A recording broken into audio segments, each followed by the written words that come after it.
Good afternoon, ladies and gentlemen. It is 2 o'clock. Time for the Inverclyde Live-Stream, brought to you by the Pensioners Party. But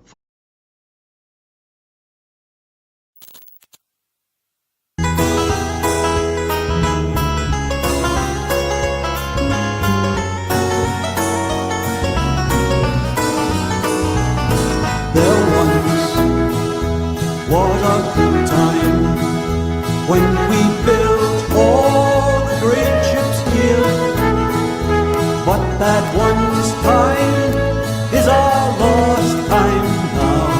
That is our yesteryear.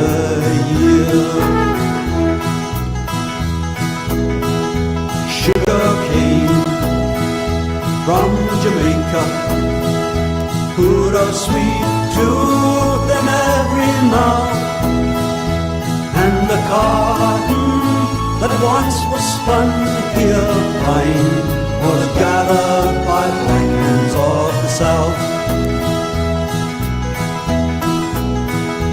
Factory girls, topped with scarves, made the sugar, spun the bread, and the tough men who made the great ships great were proud to call themselves red.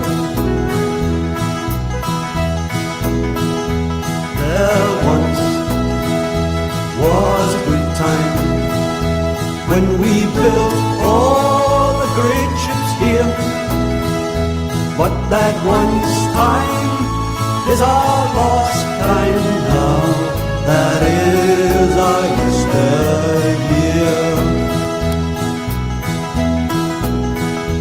Raw tobacco from Virginia wandered next to ruby wine, moved by dirty puffing steam trains to factories of the line. Good ropes from Port Glasgow, copper barrels for the whiskey trade.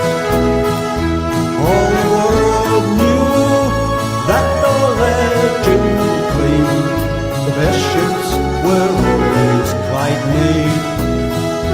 There once was a good time when we built all the great ships here, but that once time is our lost time now.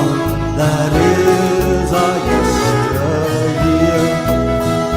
But that once time is our lost time now. That is our yesteryear. But that once time is our lost time now. That is our yesteryear. But that once time is our lost time now. That is our yesteryear.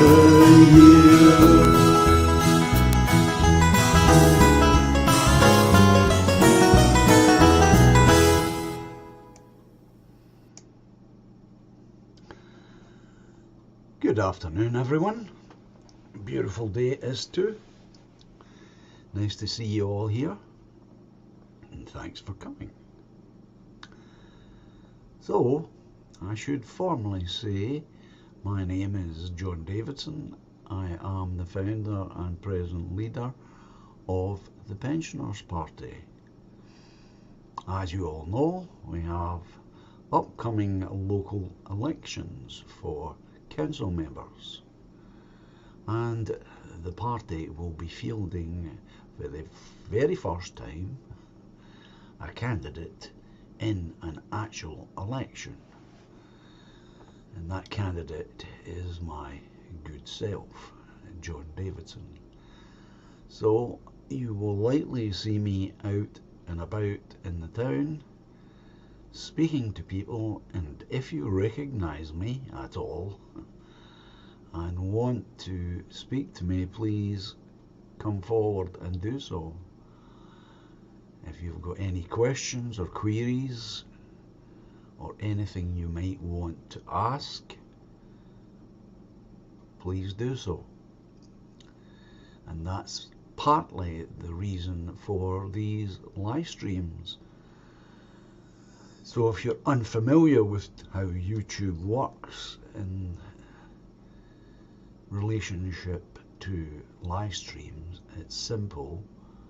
You can type in a query or a question directly to me, and I will do my best to answer. And if I don't have an answer, I will do my best to find an answer for you. So, should you not receive a leaflet or a flyer through your door, then I thought I would let you see what our flyer looks like. And that's me on the front there, as you can see, the Pensioners Party, the name of the party. And the party does exist for all age groups,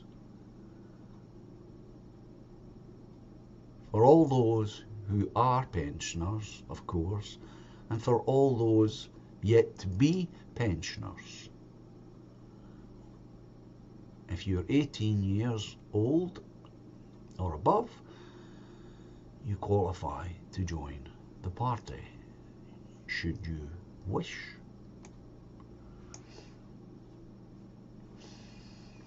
Now, I say that you may not get one of these flyers because we are at the moment a small but growing party, and therefore our funds are limited, as is our manpower.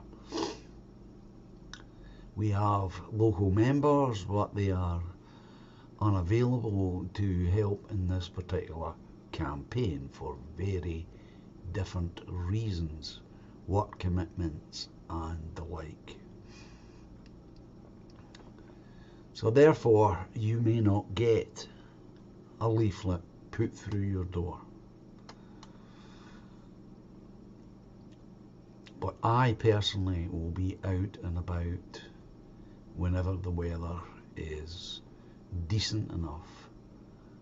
And should you spot me and want to speak, please come forward. Don't be shy.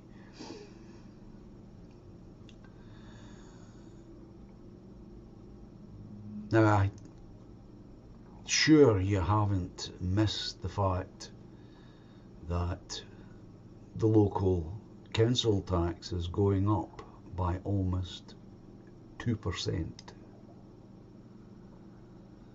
Now, depending on which band you're in, will of course determine exactly how much of an increase that means to you. But nevertheless, it is an increase. And that's on top of the hidden taxes that the SNP have already put on since they came into power at Edinburgh. And of course I'm directly speaking about the brown bin collection.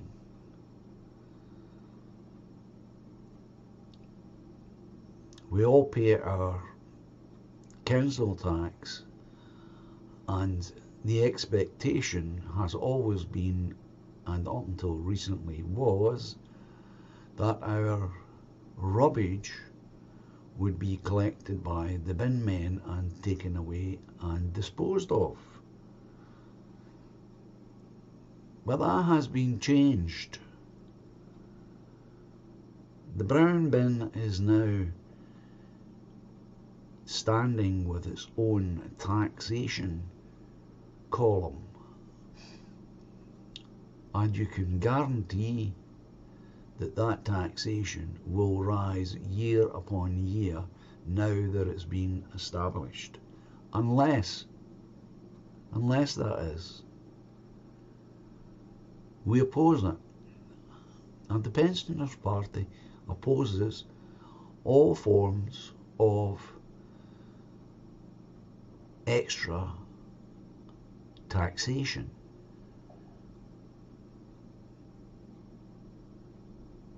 And that's what the brown bin collection costs are.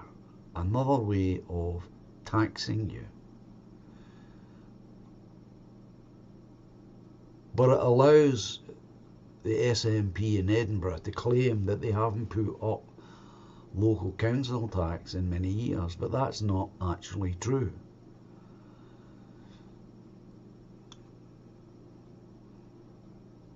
Because they've invented a tax for garden rubbish. And of course, at the same time, they have increased the penalties should you start trying to dispose of it in other ways. And I'm very sure that sooner or later it's going to become a criminal offence, if it hasn't already been done. I'm not quite sure if it's been done yet, but it will be. You can bet your boots on it. And if we examine exactly what the SNP have brought to the town, in my opinion, they have done nothing but bring problems. And the biggest and obvious problem is these cycle lanes. Now, they have postponed a final decision on whether the existing cycle lanes are to be kept and expanded. They're doing that after they get your votes, ladies and gentlemen. They want you to vote them back in again, and then once they're back in, they will make these cycle lanes permanent and they will expand them. Now, I am no longer a car owner, but I have spoken to many who are car owners, and everyone that I have spoken to is in complete opposition to these cycle lanes, because very simply they're causing traffic jams at peak hours, simply because they have narrowed the road. And that was one of the better elements of the town, that we had a relatively smooth through road from one end of the town to the other, with enough width in the road to allow traffic to move relatively freely. And that's no longer the case. The insertion of a cycle lane simply narrows the road and makes driving even more hazardous than it usually is. And at peak hours, when people are desperately trying to get home from work or leaving home to go to work, then it's causing severe problems.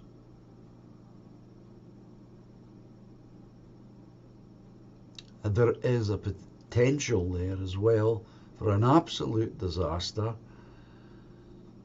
should an ambulance on an emergency drive get caught in one of these foul-ups, because there's no way for an ambulance, even if the drivers in front try to make way for it. The road is no longer narrow, wide enough, should I say, for the ambulance to squeeze itself through. And it's already happened. Fortunately, as far as I know, it was not on an emergency run. But it could easily have been. And that could easily have been either you or someone you care about stuck in the ambulance in a traffic jam for a cycle lane that is hardly used. This was brought in, this is the SNP's idea of progress. As I say, they are, as always, delaying making it permanent until after they have your vote. However, should you trust me with your vote and I become a councillor, I will fight that tooth and nail along with others. It's by no means settled that that cycle lane and its extensions, and they have planned extensions for it, will go ahead. It needs opposition, ladies and gentlemen. And the Pensioner Party, in the form of myself, will definitely oppose making it permanent, and certainly I would not agree to any extensions of it. Again, I've spoken to what I would call the serious cyclists, and you will have seen them on the road, and they've got all that racing gear on and the aerodynamic helmets and all that. They are serious cyclists. They hate them and they don't use them because it's no use for them in their sport. Doesn't help them one bit.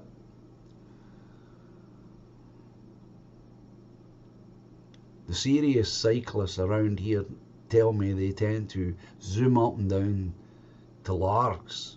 That's much more beneficial for them and their sport. And we've all seen them out in groups, small groups of 4 and 5. Sometimes you get a single cyclist. But don't associate those cyclists with cycle lanes. Cycle lanes are intended for people like you and I.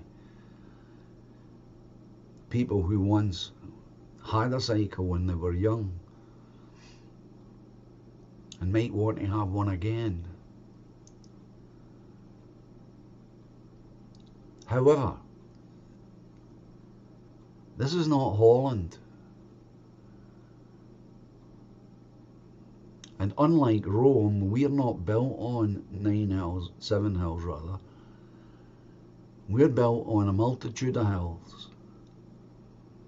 And there never has been many people in this town in my lifetime use cycles, except for the young folk, the Waynes or young teenagers. And once most people get past that stage, they stop using their cycle. Very, very few people use a bike to go anywhere. Very few.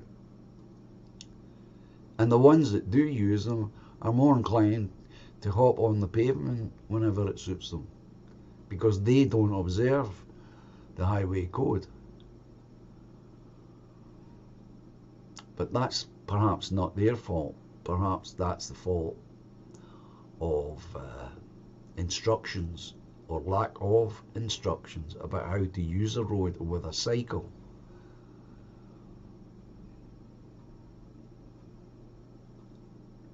But they do intend, the SNP, after the election has passed and they hope to get back in, they will make the present one permanent and then begin to expand it, creating further chaos, costing even more money.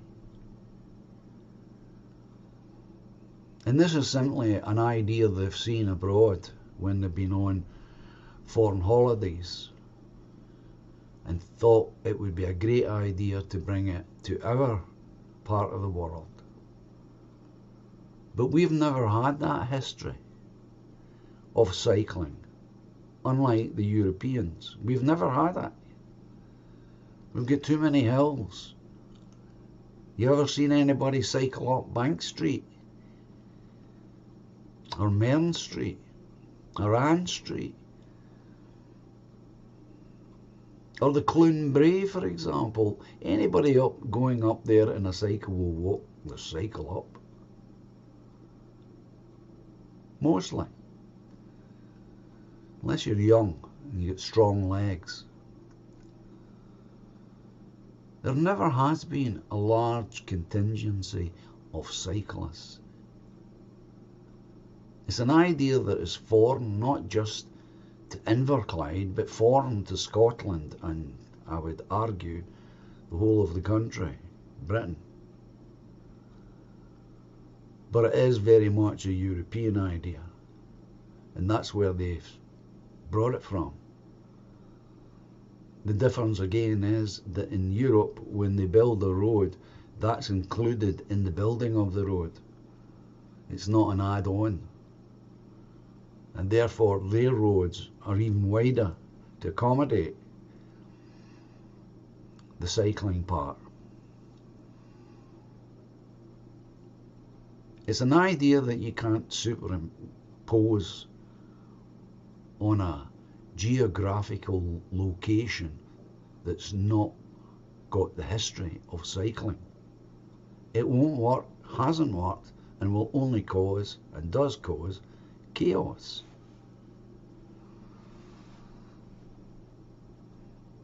But they are determined that you are going to get, we are going to get cycle lanes, whether we want them, need them, or not. And our money is going to pay for it, whether you want your money to pay for that or not. Because they are very undemocratic, the SNP. They pretend that they are, but they're not.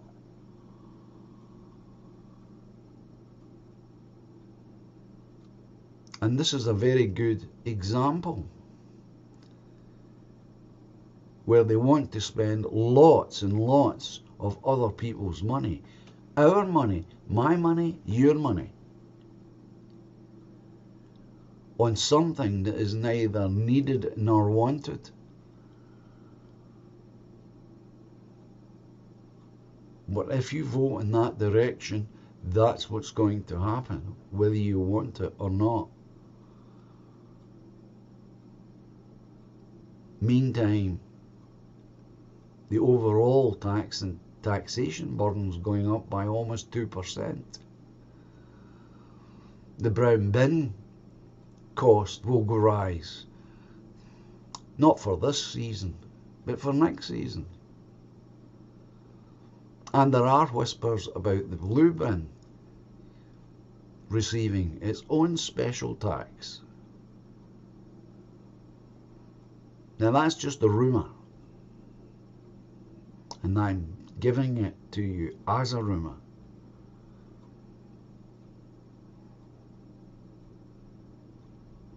But you know how it goes. It starts as a rumour, is denied, and then it comes to pass. That's usually how it works.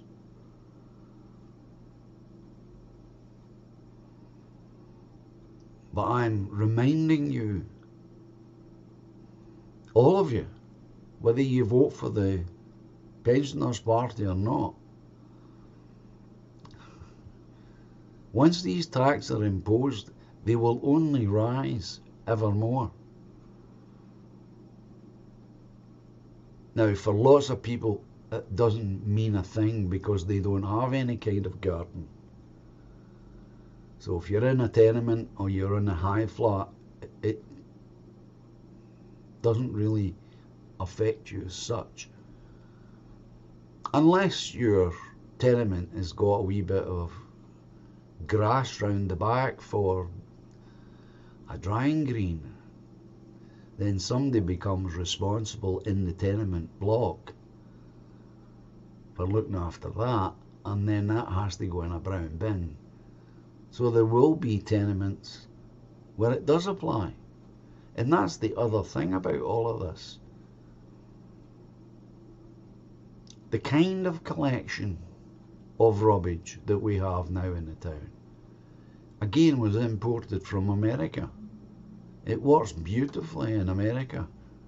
We have lots of separate houses going on for almost ever, it would seem, to the eye when you look, and it works perfectly. But we now have situations where we have these grey bins sitting on guard outside tenement buildings permanently, because in order to move them to the rear of the building, you have to go up 3 or 4 stairs into the ground floor of the tenement, and then usually 3 or 4 stairs down the other side into the back green where they're supposed to be stored. Well, that's all well and dandy, but who is responsible for all of that in a tenement? Now, it doesn't take a genius to realise that there'll be arguments and disputes about who's responsible for all of that. And so what happens, I think, is people start saying it's not my responsibility. And so when they are put out, the bin men come, empty them, and then nobody moves them back in again, because they've all said, well, it's nothing to do with me. I'm 1 up, or I'm 2 up, or I'm 3 up. It's not my responsibility to bring them in. And so what happens is nobody brings them in. They sit there on the street.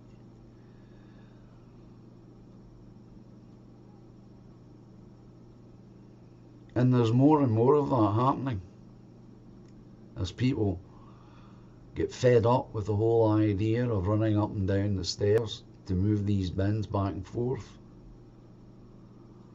Because that whole idea of bin collection, the way it's done now, isn't suited to tenement life. It just isn't. It works perfectly well if you've got a back and front door. You open your back door, you step out into the garden and drop your rubbish in the bin because it's sitting at the back of the house. What if you're in the attic in a tenement, or the 3rd floor or 4th floor in a tenement?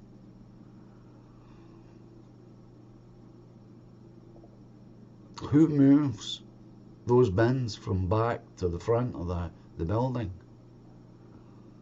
Does that then automatically fall on the shoulders of those living on the ground floor? I don't know. I don't live in a tenement myself, but I see plenty of bins now standing at attention outside the closes. And there's more and more of them.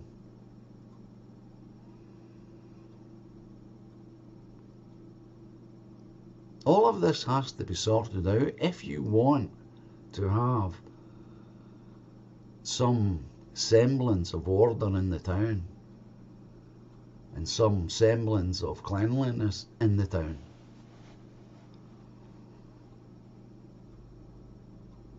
These bins are too easy, as you well know, for tipping over in a strong wind.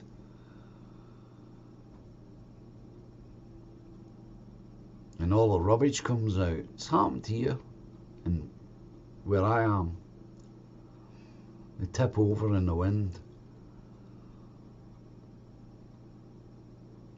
And then if they're on the street, if it's windy at all, they're likely to run away, as you know. They just wheel their way down the street. I mean, Nicholson Street is a good example. There's bins standing permanently outside the tenements there. And you see them gradually making their way down Nicholson Street because of the wind. I mean, this is all unnecessary. But it's because people go abroad, they see ideas that work abroad, and then they bring them home, the ideas. Forgetting, of course, that we live in a particular way in Scotland. Tenement life is normal for us. For most Scots, tenement life is the normal mode. But they're completely unsuited to to these bins and the way they're collected. That's a bigger problem. But it's causing all this obstruction of pavements.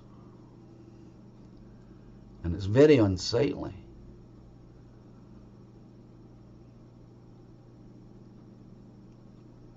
And now, if a tenement building has a brown bin, who pays that?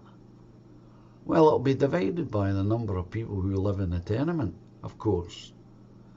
But that isn't fair on people who are living in a semi-detached house, because they've got to pay the whole amount, which is over £30 now. So if you've got a building, 2 semi-detached together, that's over £60 in extra taxes that you're collecting. Whereas if you're in a tenement and there are 6 flats, well, that's only a little over £5 each. That doesn't seem very right either, does it? Doesn't seem very fair.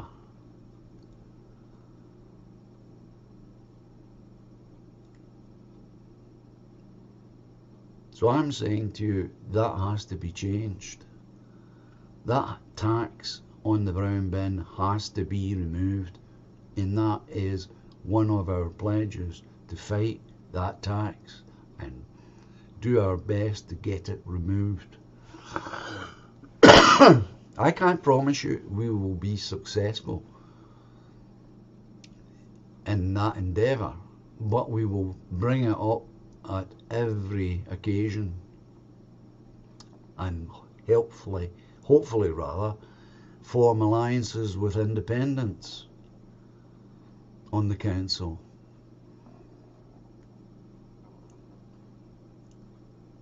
To have it removed. And then there is the absolutely disgraceful hidden tax that they have applied to headstones in the cemeteries. And at the moment that's standing at £150, if you're not aware.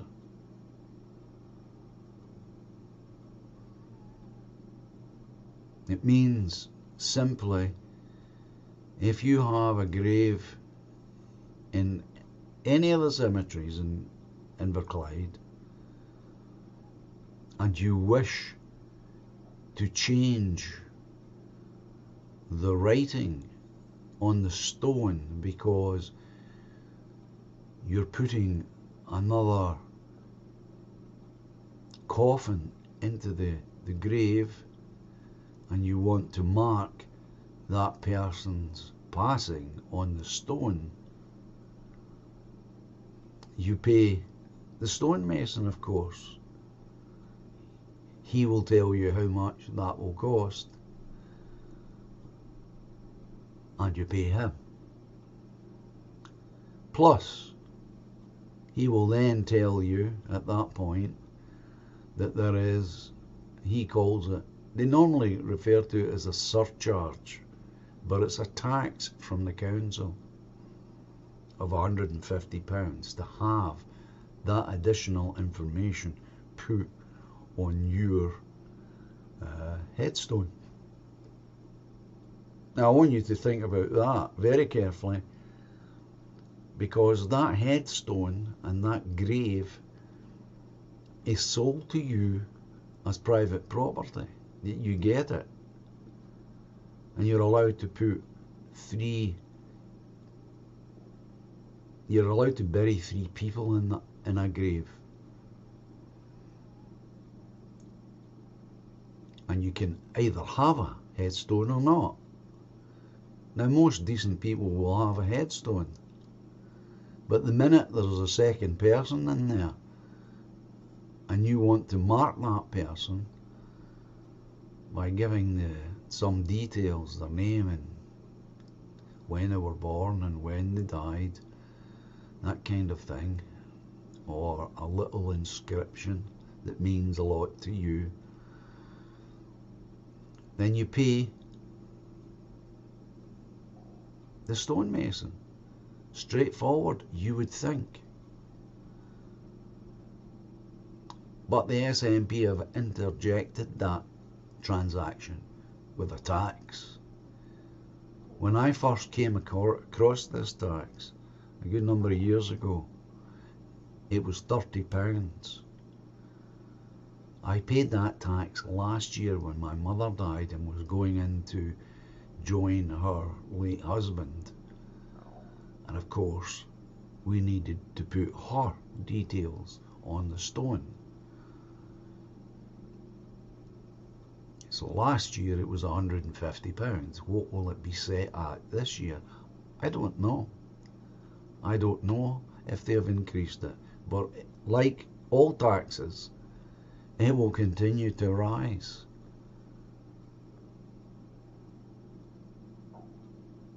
Now that's also an erosion of private property, the whole concept of private property. That stone belongs to you, whoever holds the title deeds. And anything that happens to that stone in the way of change or inscription is entirely in the hands of usually the family. But now, no longer is it like that. Now the council want £150, and I can find no reason for this charge, because they already pay a full-time person to keep that record up to date. So every time someone gets put into the Greenock Cemetery, it's logged by the council. They know who is in each grave.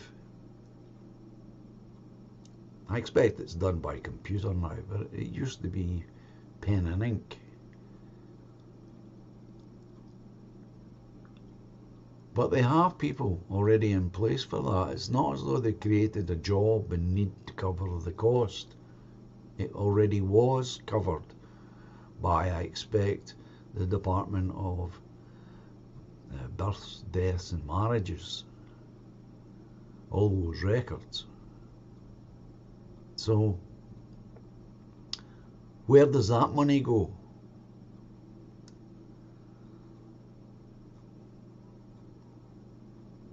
I don't know where that money goes.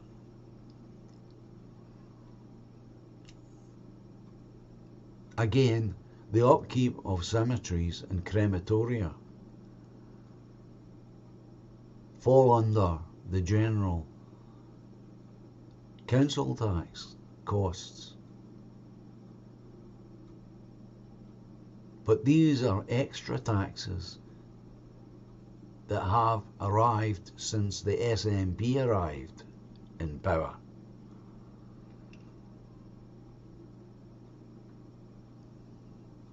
And then, of course, the very contentious changes to the education system that they have now brought in. And they have passed these laws, by the way. So these proposed changes are no longer proposed changes. They are changes that are coming to our schools, not just here in Inverclyde, but throughout Scotland. Transgenderism is going to be taught in the primary schools and secondary schools. Whether you want it or not, it's coming.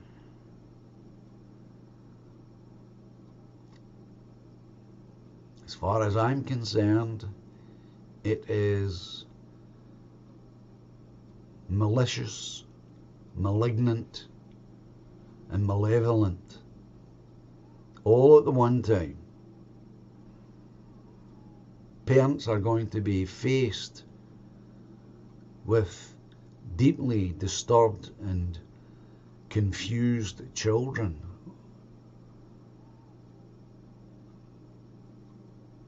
To what end, I ask?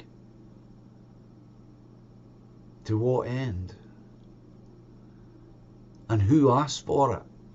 Who asked for any of this in the schools? Well, the answer, of course, is nobody asked for it. It's coming from the very top.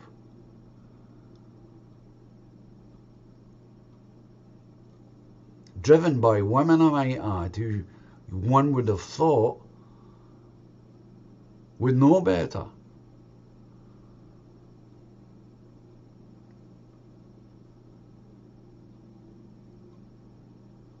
So it's coming, ladies and gentlemen. I know there has been an outcry in the town in the past when it was first discovered. But what we need is a sustained campaign against it. Now again, I don't know if the council has the authority to refuse to implement it. Now they may well have that authority. And obviously if you decide to give your vote to me and I become a councillor, I will definitely look into that as a top priority. Because if the councils up and down Scotland have that authority, then Inverclyde need to be at the forefront of saying we're not implementing it.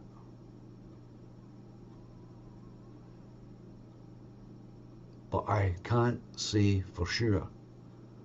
It's the kind of information that you need to be a councillor to get a hold of.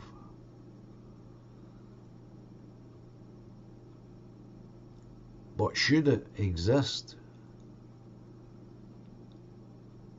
then I would be campaigning for the council not to implement it in Inverclyde. And I would encourage all the people of Inverclyde to support this rejection, because it's nothing but vile nonsense that they wish to put into children's head and confuse them. And it'll be the parents, of course, as always, who will be left to try and make the wee ones understand what's going on. And my understanding is you can't withdraw your child from the lesson. So the only way around that would be is if all parents withdrew their children from the schools. And that's very unlikely to happen. People are so afraid. But that's a kind of united front that we would need to show to stop this in its tracks. And it needs to be stopped.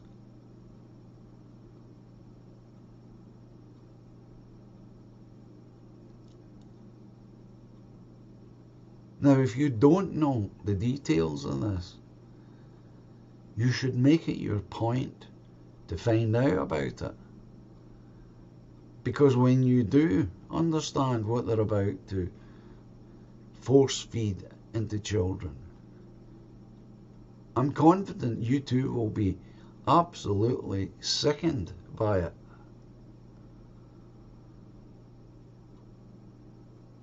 It will cause real and deep problems for some children. Some children, I'm sorry to say, may not be able to overcome this once it's in their head. And I'm not exaggerating. A quick look around YouTube and you will find plenty of grown adults who deeply regret what they have done to themselves and their bodies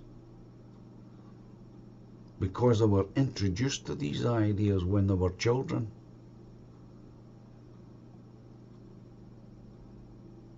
And now when you listen to them, their testimonies, all they talk about is a wasted life, a futile life, pursuing a complete nonsense, that somehow you can change what you are simply by the application of pills and surgery, when you can't.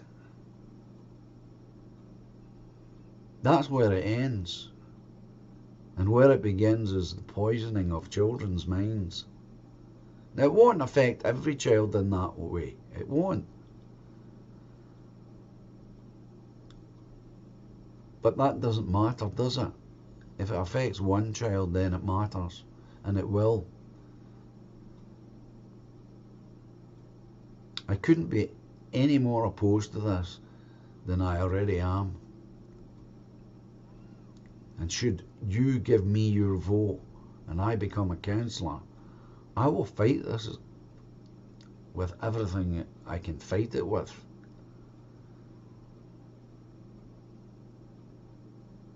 It's absolutely vile. I have no idea what kind of mind you would need to have to come up with this stuff. I don't think it's a rational and normal mind, to be honest with you. But of course, the SNP didn't come up with any of that themselves. And that's because they are, to a large extent, communists. That's where it comes from. These ideas come from communism.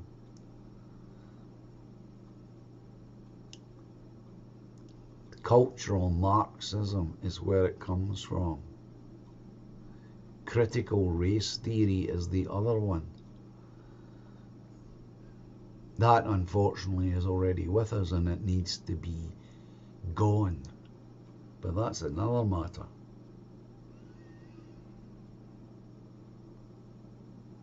There is an awful lot at stake in this particular election, ladies and gentlemen.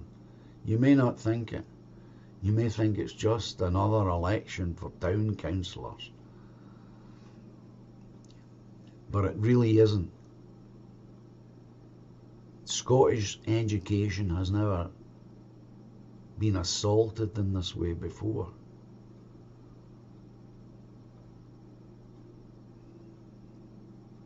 And now that they've got it passed, thanks to the Greens, then it's coming our way. I personally think they would like to have it in place for the new session coming in August. Whether that happens or not, I don't know, but I would imagine that would be their timetable, to get it into the schools as quickly as possible before people have a time to organise resistance to it. But resist it we must. The children are too important. And I'm talking about all children.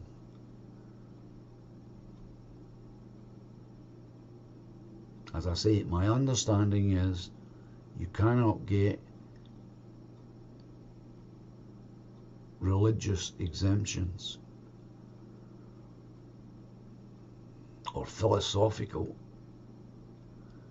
exemptions either. There are no exemptions to it. It's compulsory. And you have to ask yourself, why is it compulsory? When we all know,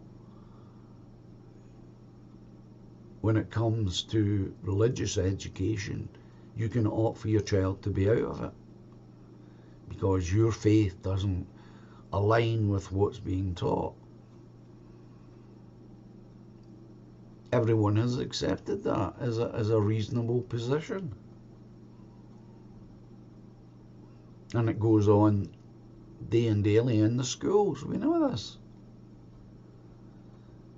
The children are sent to the library or a room specially designed where they do other work for that period. Then they catch up with the class after that particular lesson's finished. But that's not going to be allowed this time. And you have to ask yourself, why is that?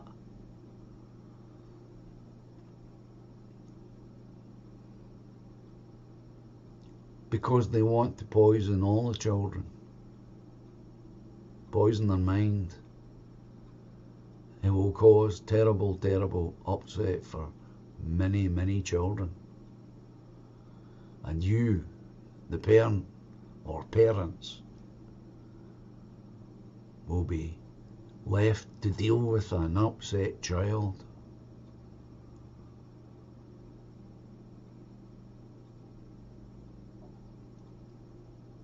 To what end?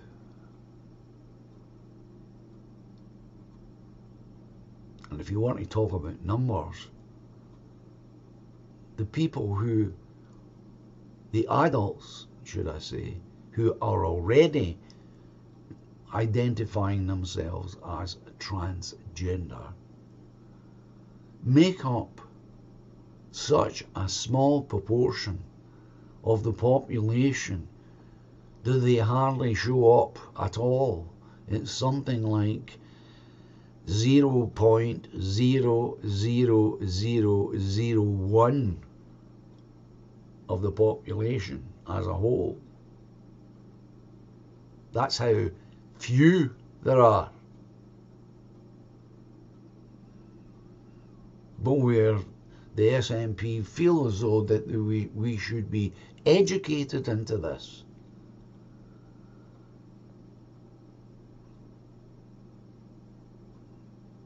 And of course they've spent public money promoting it, of course, with their high quality brochures and leaflets. And it's all your money. That's the kind of hidden cost that people don't think about. This will have cost an absolute arm and a leg to promote, from idea to implementation. And we pay for all that stuff. Don't think you don't, you do. It comes out of tax money. All of it does. Never forget, councils don't have any money of their own. Governments don't have any money of their own. All that money is raised through compulsory tax. It's your money and my money they want to spend on that kind of nonsense.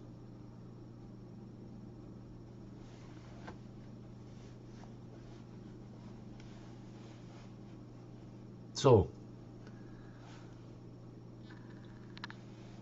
if you can,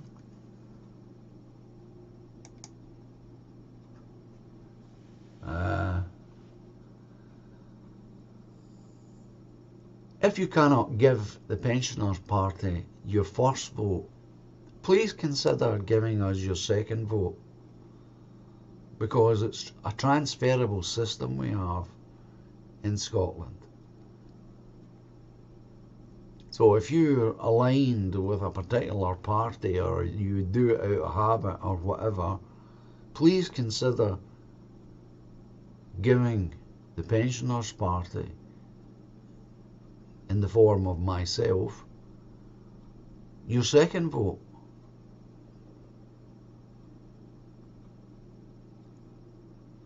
Because we need people like ourselves on councils and in governments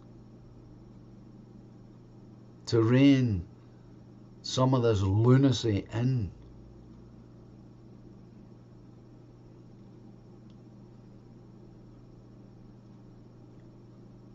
We don't have an ideology in the Pensioners Party. We have a philosophy based on common sense.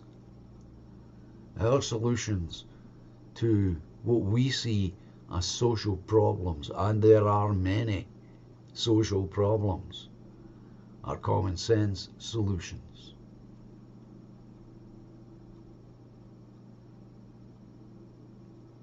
Because our membership, including myself, are made up of ordinary people. I live with the same problems that you live with. I face the same bills that you face. And like many other people, I'm on a fixed income.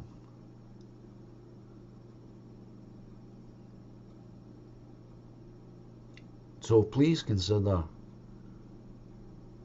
if not your first vote, but certainly your second vote. And take into account that the Pensioners Party is a small but growing party, and therefore we do not have a gigantic bank book to have leaflets and brochures printed by the thousand. We just don't have that kind of cash at the moment. And I'm not sure that we would be prepared to spend it if we had it.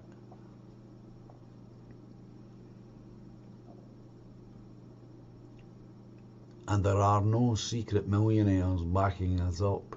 We are completely funded by membership and donations. That way we can remain completely independent in our thinking. So with that, I'm going to close this live stream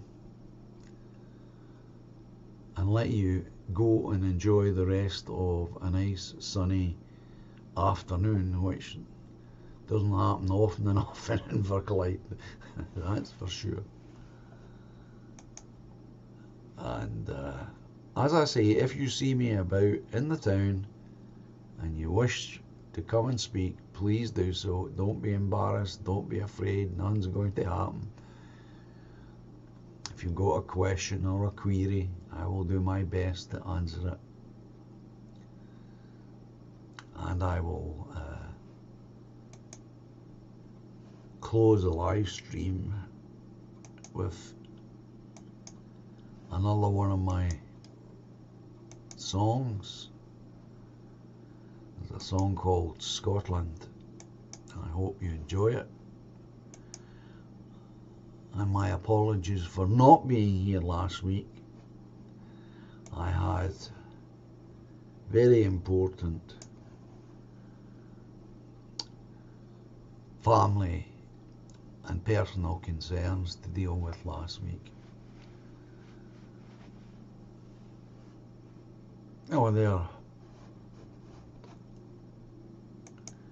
And that's why I wasn't here last Sunday afternoon. So if you were looking for the live stream, my apologies for that, but it was very important personal business I was dealing with at the time.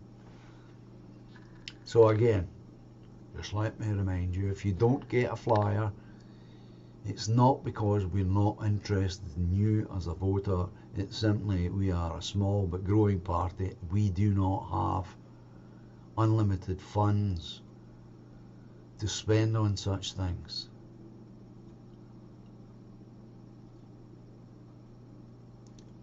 And if you cannot give myself your first vote, please consider giving me your second choice. And of course, as a councillor, I would be first and foremost concerned with Ward 4, but on a wider scale, the whole of Inverclyde. And I will definitely, I'll tell you now in advance, I will be voting against keeping these cycle lanes that have been put down at an enormous cost. An enormous cost. And that's supposedly temporary. And that's why they put it off. They want to catch your vote. Once they've got your vote and it's all over, they'll make it permanent.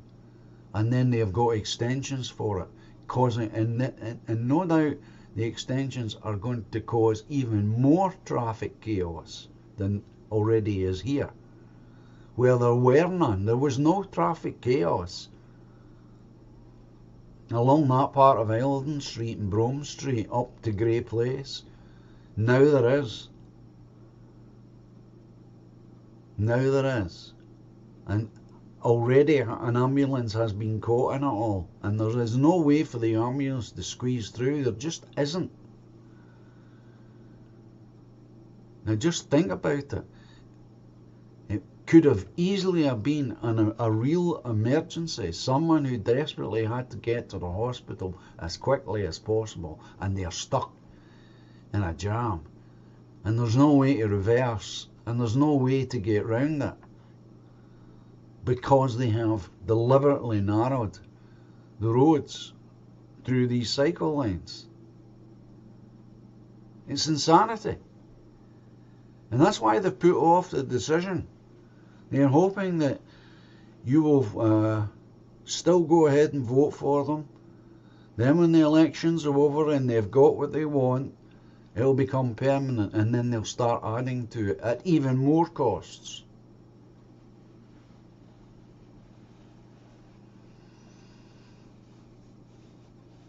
So,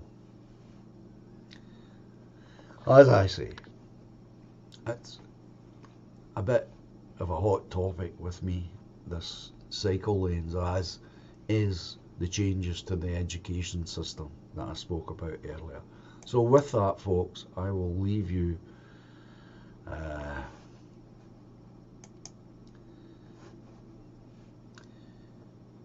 for today, and hopefully I will see you again next Sunday, 2 o'clock. So enjoy the music. So goodbye for now, and take care.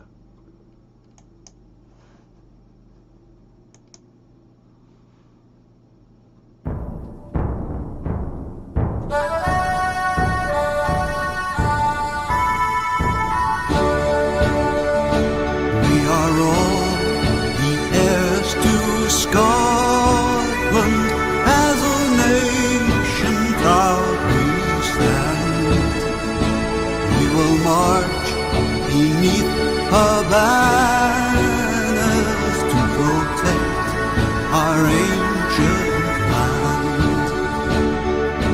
In the glens and cities, there on every street, are the living heroes no army will defeat. Let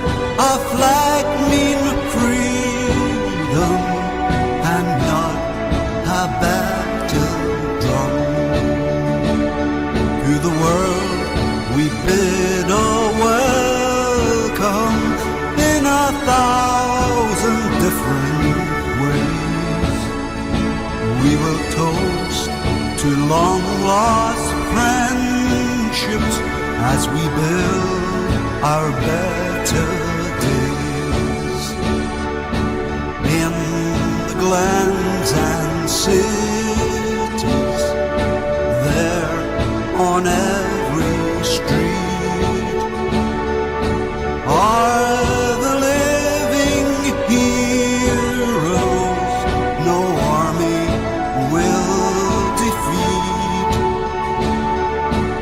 Let our flag mean freedom and not a battle drum. We are all the heroes of Scotland. We're a nation hand in hand. We will march beneath her banners to protect our ancient land. In the glens and cities, there on every street are the living heroes no army will defeat. Let our flag mean freedom and not a battle drum.